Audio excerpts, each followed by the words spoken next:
Negara-negara maju yang pendidikannya maju nih, Finlandia dan lain sebagainya, nggak ada satupun menggunakan instrumen militer. Ini Deddy Mulyadi nggak paham ini falsafah. Jangankan Deddy Mulyadi, jangankan ibu-ibu ini ya, Deddy Mulyadi aja nggak paham tentang falsafah. Jadi saya nggak perlu mendebat ibu ini. Hai, salam kenal, namaku. Inilah wanita asal Indonesia yang tinggal di Finlandia. Dia mengatakan bahwa di sana pun juga ada gerak militer.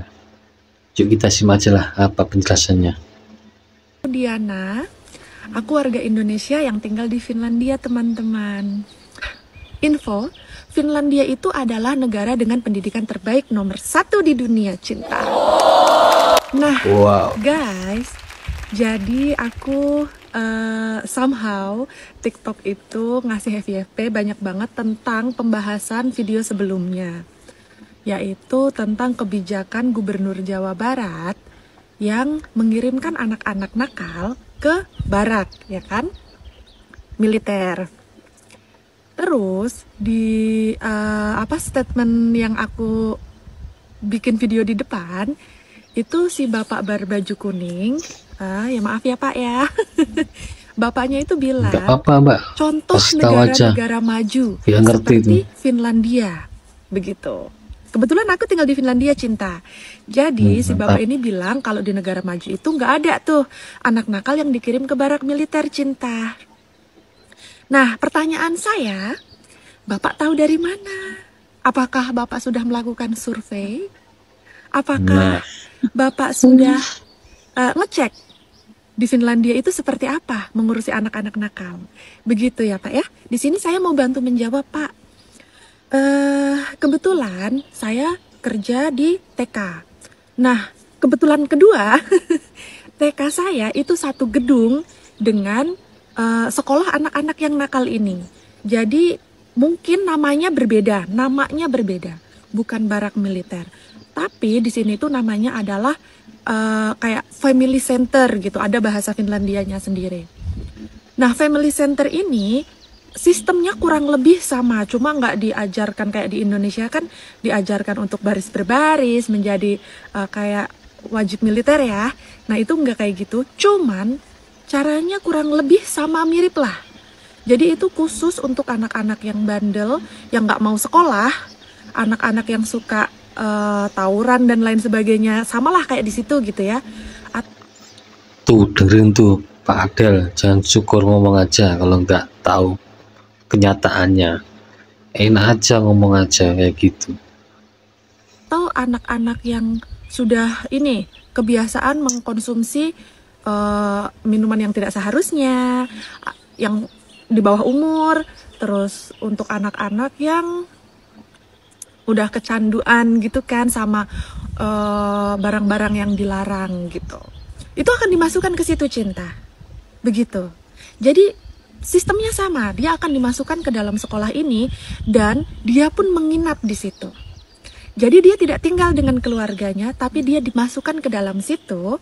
Di situ sama sistemnya, ada kalau sakit ada ada dokter bisa dibawa ke rumah sakit. Terus psikolog juga ada, psikiater atau apapun itu tuh disediakan. Ada gurunya juga. Terus dia sekolah juga, tapi satu hal, dia itu sekolahnya nggak di situ, ditaruh di sekolahan, tapi untuk antar jemput ke sekolah itu yang antar jemputnya itu bapak polisi. Begitu, cinta. Pertanyaanku, polisi sama TNI sama nggak sih? Beda ya? Tapi itu militer juga nggak sih? Jatuhnya sama-sama aparat negara kan, aparat keamanan kan. Jadi dia antar jemputnya sama bapak polisi. Nah, setiap hari di depan situ itu tuh ada bapak polisi atau taksi yang udah kayak yang udah disewa untuk antar jemput anak-anak ini. Mereka tetap mendapatkan pendidikan, mereka dapat makan gratis juga karena disediakan sama pemerintahnya. Mereka dapat ilmu yang harus dia dapatkan, yang dia nggak bisa dapatkan di lingkungan tempat dia tumbuh. Misal dia korban dari orang tua yang sering berantem, jadi anaknya semaunya sendiri gitu kan, karena orang tua yang nggak bertanggung jawab, dikirimlah ke situ begitu. Atau anak-anak yang ya udah pokoknya anak-anak nakal akan dikirim ke situ begitu.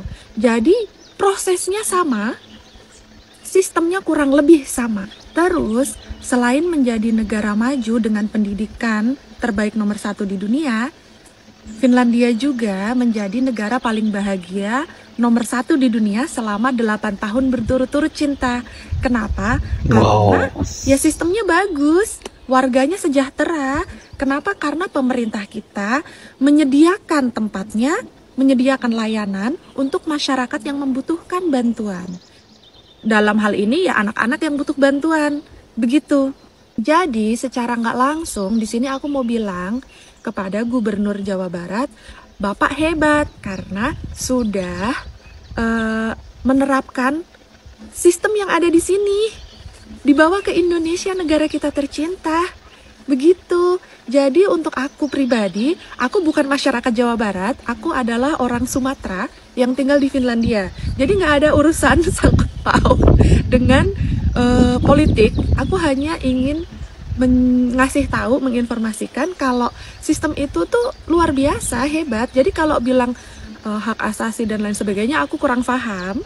Cuman untuk sistemnya, ya kurang lebih sama. Walaupun mungkin agak berbeda sistemnya, tapi kurang lebih mirip lah, gitu. Dan itu keren. Jadi di sini anak-anak nakal juga akan dikirim, cuma bukan dikirim ke barat, tapi dikirimnya ke family center. Dan satu, orang tua nggak tinggal di situ ya, orang tua bisa nengokin seminggu sekali atau berapa hari sekali, begitu. Assalamualaikum warahmatullahi wabarakatuh. Selamat pagi ya. Yang pertama ya, saya ingin menanggapi tentang acara debat tentang kebijakan Pak Deddy Mulyadi ya, memasukkan anak-anak nakal ke Dodik ya, ataupun kalau kata orang ke barak ya, ke barak tentara katanya ya. Satu hal, kalau kita lihat program ini ya diselenggarakan di awal tahun 2025. Ini belum ada anggarannya nih, belum dianggarkan ini. Pasti ini pakai dana pribadi beliau. Ya. Kalau pakai dana pribadi beliau ya yakin saya pasti ada ya. Karena kalau orang maju gubernur habis miliar ya, kalau Pak Deddy tidak ya. Jadi yang miliar itu dimainkan sekarang saat jadi gubernur ya, bukan pada saat nyalon ya. Karena orang lain habis-habisan ya untuk jadi gubernur, keluar miliar itu, kalau Pak Deddy sekarang dikeluarkannya ya.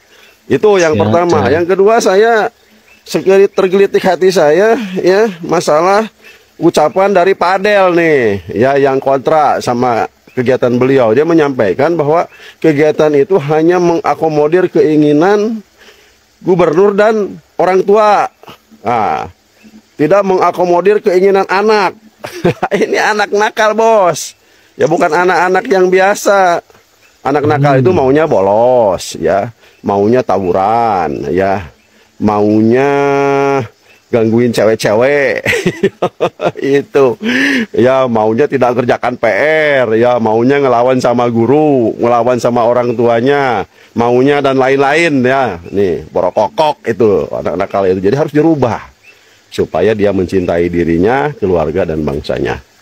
Ya, dan saya sekarang berada di kebun ya, di kebun, dan ini ada kolam ikan. Ya, kolam ikan ini adalah untuk ketahanan pangan ya, dalam melaksanakan kegiatan saya di kebun ya. Ini setelah ini saya akan melanjutkan kegiatan penyiapan lahan untuk tanam jagung ya. Ini saya nih melaksanakan program Pak Prabowo tanpa APBN ya. Oke, terima kasih. Wassalamualaikum warahmatullahi wabarakatuh. Itulah penjelasan tentang WNI asal Sumatera yang tinggal di Finlandia. Dia mengatakan bahwa di sana pun juga ada, namanya beda tapi ya hampir mirip lah. Jangan sok tahu Pak Adel kalau nggak tahu. Makanya itu disekak langsung sama yang ada di sana. Gimana kehidupan di sana kayak apa? Pak Adel itu ngomong yang inilah. Pak Deddy Mulyadi nggak tahu falsafah tentang gini. Nyatanya Bapak itu ngawur. Kalau pengen tenor jangan gitulah. Terima kasih, jangan lupa like, subscribe, share, dan komen.